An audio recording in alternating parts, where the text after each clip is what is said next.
পরপর নিউজের আপডেটগুলো কভার করব, যেটা এখন আসছে। 151 বছরের পুরনো জয়পুরের জংশন স্টেশনে যাতে ভিড় কম থাকে, সেই ভিড়টা কমানোর জন্য সরকার নতুন টার্মিনাল তৈরির পরিকল্পনা করেছে, যাতে যাতায়াত ভালো হয় এবং স্টেশনের ভিড়ের পরিমাণ কমে। আর যে নকশা ছবি, সেটা এরকম নকশা ছবি দেখাচ্ছে, এটা যদিও অরিজিনাল না, ঠিক আছে। আর বলা যায় যে প্রতিদিন প্রায় 268 ট্রেন চলাচল করে এই স্টেশন থেকে। একটা বলতে পারো অন্যতম একটা ব্যস্ততম একটা স্টেশন জয়পুর জংশন।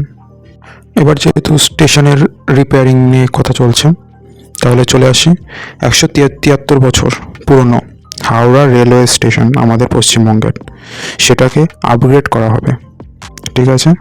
কত সালের মধ্যে? 2030-এর মধ্যে এটা কেন্দ্র সরকারের তরফ থেকে বলা হয়েছে।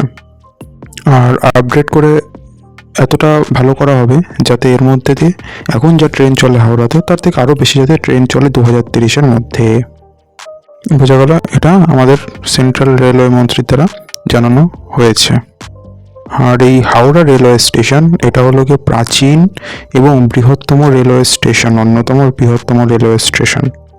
পশ্চিমবঙ্গের হাওড়া রেলওয়ে স্টেশনের ইতিহাস অনেক পুরনো, 1854 সালের থেকে এই ইতিহাস।